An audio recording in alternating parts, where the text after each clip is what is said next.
ہوا نے مجھے بتایا کہ تم محبت کے بارے میں جانتے ہو۔ لڑکا سورج سے مخاطب تھا۔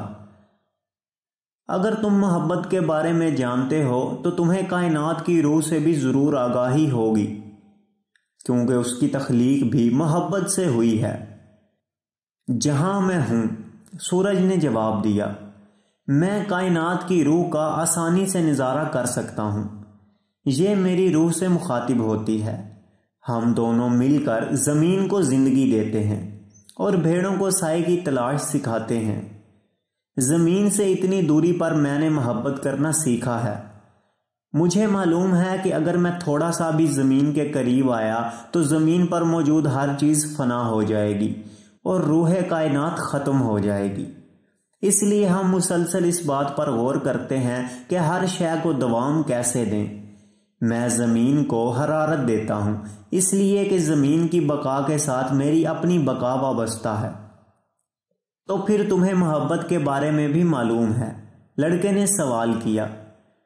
اور مجھے کائنات کی روح کا بھی پتہ ہے، کیونکہ ہم دونوں کائنات کے نہ ختم ہونے والے سفر کے دوران ہمیشہ محو گفتگو رہے ہیں۔ اس نے مجھے بتایا کہ اس کا سب سے بڑا مسئلہ یہ ہے کہ اب تک صرف نباتات اور جمادات ہی یہ بات جانتے ہیں کہ تمام چیزوں کی اصل ایک ہے۔ نہ تو لوہے کو تانبا بننے کی ضرورت ہے اور نہ تانبے کو سونا بننے کی۔ ہر ایک کا اپنا ایک کام ہے، دوسرے سے بالکل منفرد۔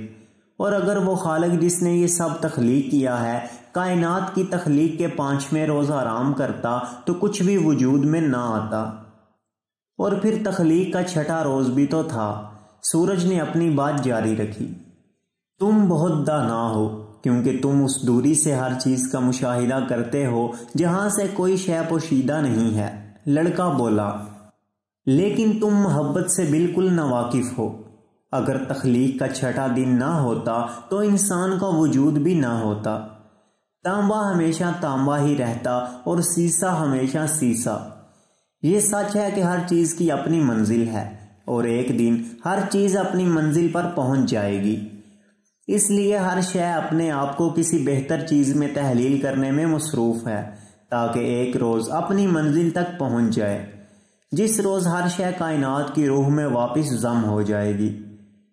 سورج نے اس کے بارے میں غور کیا اور زیادہ شدت سے چمکنے کا ارادہ کیا۔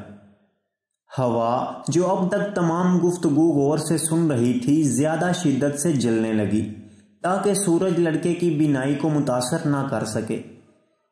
اسی لیے کیمیا گری معرض وجود میں آئی۔ لڑکے نے اپنی بات جاری رکھی، تاکہ سب اپنے خزانے کو کھود سکیں اور اپنی گزشتہ زندگی سے بہتر بن سکیں۔ سیسا اس وقت تک اپنا کردار ادا کرتا رہے گا جب تک دنیا کو سیسے کی ضرورت رہے گی، اور جب اس کی ضرورت نہیں رہے گی تو پھر سیسا سونے میں بدل جائے گا، اور یہی کیمیا گر کرتے ہیں۔ وہ ہمیں بتاتے ہیں کہ جب ہم جو آج ہیں اس سے بہتر بننے کی کوشش کرتے ہیں تو ہمارے ارد گرد موجود ہر شے بہتر بن جاتی ہے۔ یہ تو صحیح ہے، لیکن تم نے یہ کیوں کہا کہ میں محبت سے ناواقف ہوں؟ سورج نے اس لڑکے سے سوال کیا۔ کیونکہ محبت کا یہ تقاضا نہیں ہے کہ صحرا کی طرح ساکن رہیں، اور نہ ہی محبت یہ ہے کہ ہوا کی طرح آوارہ گردی کی جائے، اور نہ یہ کہ صرف اوپر سے دنیا کا نظارہ کرتے رہیں تمہاری طرح۔ محبت تو وہ طاقت ہے جو مسلسل ارتقاء کے عمل سے گزر رہی ہے اور روح کائنات کو تقویت دیتی ہے۔ جب مجھے پہلی بار روح کائنات تک رسائی ہوئی تو میرا خیال تھا کہ یہ ہر لحاظ سے مکمل ہے، لیکن پھر مجھے معلوم ہوا کہ یہ بھی دوسری مخلوق کی طرح ہے۔ اس کی بھی اپنی تمنائیں ہیں اور اپنے دکھ ہیں۔ یہ ہم ہیں، ہم انسان جو روح کائنات کی پرورش کرتے ہیں، اور یہ دنیا جس میں ہم رہتے ہیں یہ یا تو بہتر ہوگی یا پھر بربادی سے دوچار ہوگی۔ اس کا انحصار اس پر ہے کہ ہم خود بہتر بنتے ہیں یا زیادہ خراب، اور یہیں سے محبت کا کردار شروع ہوتا ہے، کیونکہ جب ہم محبت کرتے ہیں تو ہم بہتر سے بہترین ہونا چاہتے ہیں۔ تو پھر تم مجھ سے کیا چاہتے ہو؟ سورج نے سوال کیا۔ مجھے تمہاری ضرورت ہے تاکہ میں ہوا میں تحلیل ہو سکوں، لڑکے نے جواب دیا، کائنات میں مجھے سب سے دانا سمجھا جاتا ہے، لیکن میں بھی اس بات پر قدرت نہیں رکھتا کہ تمہیں ہوا میں تحلیل کر سکوں۔ سورج نے جواب دیا، تب پھر کون میری مدد کر سکتا ہے؟ لڑکے نے پوچھا، تم اس قلم سے سوال کرو جس نے یہ سب تحریر کیا ہے۔ سورج نے جواب دیا۔ ہوا خوشی سے اور بھی تیز چلنے لگی، خیموں کے کھونٹے اکھڑنے لگے اور جانوروں کی رسیاں ٹوٹنے لگیں۔ لوگ ایک دوسرے کا سہارا لینے لگے تاکہ ہوا میں اڑنے سے محفوظ رہیں۔ لڑکا قلم کی طرف متوجہ ہوا۔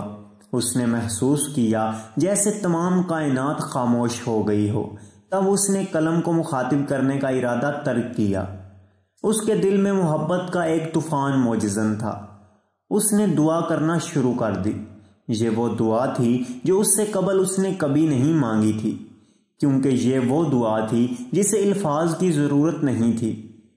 یہ نہ تو بھیڑوں کے ریوڑ پر تشکر کا اظہار تھا اور نہ ہی کرسٹل کی دکان میں آمدنی بڑھانے کی خواہش کا اظہار، اور نہ ہی یہ التجا کہ اس کی محبوبہ اس کی منتظر رہے۔ اس خاموشی میں لڑکا سمجھ سکتا تھا کہ صحرا، سورج اور ہوا سب ہی اس قلم کی تحریر کو پہچانتے تھے اور اس پر دل و جان سے عمل پیرا بھی تھے۔ اسے معلوم تھا کہ نشانیاں پوری زمین اور پوری کائنات میں پھیلی ہوئی ہیں اور بظاہر ان کے وجود کی کوئی منطق سمجھ میں نہیں آتی۔ وہ یہ دیکھ سکتا تھا کہ نہ صرف انسان بلکہ صحرا، ہوا اور سورج تک اپنی تخلیق کے مقصد سے لا علم تھے، لیکن خالق کے نزدیک ہر چیز کا ایک مقصد تھا۔ صرف اس کو اس چیز پر دسترس تھی کہ اگر وہ چاہے تو سمندر کو صحرا میں تبدیل کر دے یا پھر آدمی کو ہوا میں تحلیل کر دے، کیونکہ یہ صرف اس کو ہی معلوم ہے کہ کس چیز کو کس وقت کس طرح سے ہونا چاہیے، تو وہ پورے نظام کے لیے خرابی نہیں بلکہ بہتری کا سبب ہوگی۔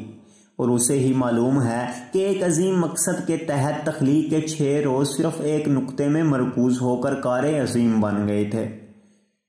لڑکے نے روح کائنات پر غور کیا تو اسے محسوس ہوا کہ یہ خالق کی روح کا ایک پرتو تھا اور وہ خود بھی اس کا پرتو تھا۔ اسے یقین ہو گیا کہ وہ بھی ایک لڑکا بھی محیر العقول کارنامے سر انجام دینے پر قدرت رکھتا تھا۔ باد موسوم اس سے قبل کبھی اتنی شدت سے نہیں چلی تھی۔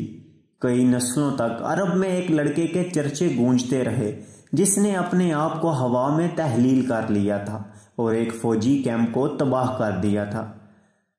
جب باد موسوم تھم چکی تو ہر ایک نے لڑکے کو اس جگہ تلاش کیا جہاں وہ تھوڑی دیر قبل کھڑا تھا، لیکن اب وہ موجود نہیں تھا۔ وہ کیمپ کے دوسری جانب ریت میں دبے ہوئے خیمے کے قریب کھڑا تھا۔ تمام لوگوں پر ایک انجانا سا خوف طاری تھا، مگر 2 آدمی مسکرا رہے تھے۔ کیمیاء گر، اس لیے کہ اسے ایک قابل شاگرد مل گیا تھا، سردار اس لیے کہ اس شاگرد نے خدا کی عظمت کو پہچان لیا تھا۔ اگلے روز قبیلے والوں نے کیمیاء گر اور لڑکے کو الوداع کیا۔ ان کے ساتھ ایک محافظ دستہ روانہ کیا گیا تاکہ وہ اس کی منزل تک انہیں بحفاظت پہنچا دے۔